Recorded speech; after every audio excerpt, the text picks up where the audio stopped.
नमस्कार प्रिय छात्रों, आराधना हिंदी साहित्य में आपका स्वागत है। आज हम विद्यापति को लेकर प्रस्तुत हैं कि विद्यापति का जीवन परिचय, उनकी रचनाएं, उनकी काव्यों की विशेषताएं क्या होती हैं। उनका जीवन परिचय कुछ इस प्रकार से है कि आदिकाल के वो प्रमुख कवि माने जाते हैं, यानी उनका जो काल है वो आदिकाल है। इसको आपको याद रखना है कि विद्यापति जो हैं वो आदिकाल के प्रमुख कवि माने जाते हैं, जिनका जन्म हुआ था दरभंगा जिले के परगना क्षेत्र में हुआ था।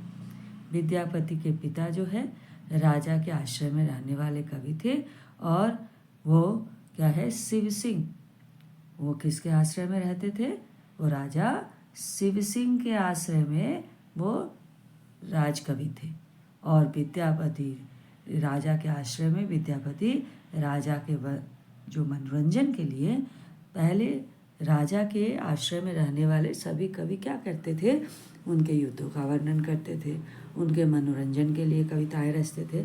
तो विद्यापति ने भी उनके शिव सिंह के मनोरंजन के लिए क्या है, उन्होंने रचनाएं रची थी। और मूल रूप से उनकी जो रचनाएं होती थी उसका आधार श्रृंगार रस होता था। और श्रृंगार रस में भी उन्होंने राधा कृष्ण को ईश्वर के रूप में चित्रित नहीं किया था अपनी कविताओं में, बल्कि सामान्य नायिका के रूप नायिका के रूप में उसको चित्रण किया था।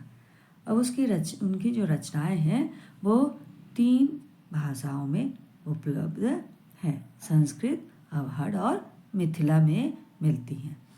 तो संस्कृत की जो रचनाएं हैं उसका क्रम है कि भू परिक्रमा, पुरुष परीक्षा, लिखनावली, प्रमाण, भूत, पुराण, ये संस्कृत की उनकी रचनाएं हैं।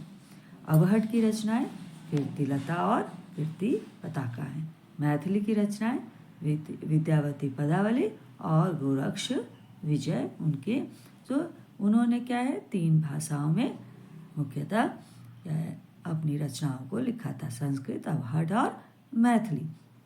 अब विद्यावती के काव्य की विशेषताएं क्या हैं, ये देखते हैं कि उनकी कविताओं की क्या विशेषताएं हैं। पहला है संगीतात्मकता। संगीतात्मकता यानी संगीत परक रचनाएं उन्होंने क्या है लिखी थी। विद्यापति की जो रचनाएं थी वो पहली थी संगीत परक थी, यानी संगीतों में गा गा कर, गुनगुना गा कर वो अपने काव्यों को लिखते थे। दूसरा थी आत्मविव्यक्ति या व्यक्तिकता। आत्मविव्यक्ति, आत्मा यानी कि सभी काव्य में कविता के जो विवरण विषय होते थे वो मौलिक रूप से उन्होंने प्रस्तुत किया था, यानी अलग, थोड़ा सा अलग था। राधा कृष्ण के दैनिक जीवन की घटनाओं को मौलिक रूप में प्रस्तुत किया था। नित्य प्रति जो भी घटनाएं उनके जीवन में होती थी उसको प्रस्तुत करते हुए अपनी व्यक्तिगत विचारधारा को उन्होंने प्राधान्यता दी थी, इसलिए व्यक्तिकता इनके काव्यों में देखने को मिलती है। तीसरा है भाव प्रवणता। तीसरा क्या है? भाव प्रवणता।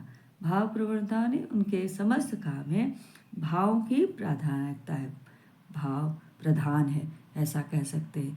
गीत काव्य के रूप में मिलते हैं। वियोग में, कृष्ण के वियोग में गोपियों का विरह, दुख सहन न कर पाने के कारण जल कर मर जाना, एक नवीन भाव की प्रस्तुति करता है, यानी नित्य नए भावनाओं के साथ क्या है वो उन काव्यों को रचते थे। ये उनकी विशेषता है।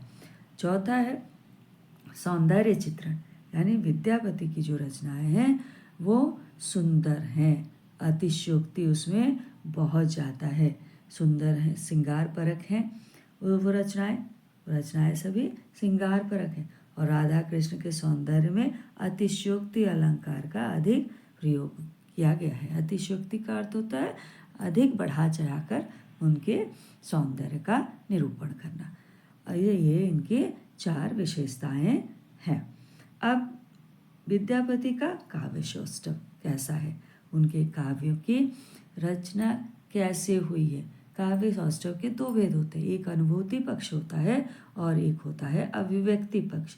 अनुभूति पक्ष का मतलब है कौन कौन से भाव हैं उनके अंदर, तो हमने पहले ही पढ़ा है कि उनकी जो काव्य हैं वो श्रृंगारपरक भाव की उनकी प्रधानता है, क्योंकि उन्होंने राधा और कृष्ण के सौंदर्य का निरूपण किया है। राधा का कृष्ण के प्रति और कृष्ण का राधा के प्रति जो आकर्षण है, दोनों का मिलन है, अविचार है, वियोग है, इन सब की क्या है, प्रधानता है। उस भावनाओं को उन्होंने अपने काव्यों में लिखा है। और श्रृंगार के दोनों भेद उनकी कविताओं में देखने को मिलते हैं। श्रृंगार के संयोग श्रृंगार और वियोग श्रृंगार दोनों ही रूप क्या है, उनको चित्रण करने उनकी कविताओं में अनुभूति की प्रधानता देखी देती है।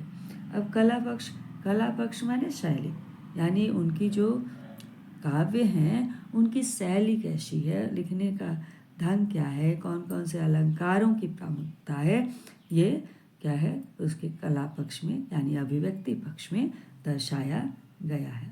तो उनके अनुरूप उन्होंने अपनी कविताओं में तो प्रधानतः क्या है, उन्होंने अलंकारों का जो प्रयोग किया है वो उपमा, उत्प्रेक्षा, अतिशयोक्ति, रूपक, श्लेष इत्यादि का उन्होंने अपने काव्यों में किया है। और विद्यापति की जो भाषा है पहले ही हम बता चुके हैं कि संस्कृत, अवहट और मैथिली है। 3 भाषाओं में चित्रात्मकता के साथ लोकोक्ति, मुहावरों के साथ नैवीम योजना भी उनकी रचनाओं में यानी उनके काव्यों में देखने को मिलती हैं। तो ये हैं विद्यापति के काव्यों की विशेषताएं, उनका काव्य सौष्ठव और उनके रचनाओं का पूरा क्या है विवरण संक्षिप्त रूप में। धन्यवाद। Please like, subscribe and share.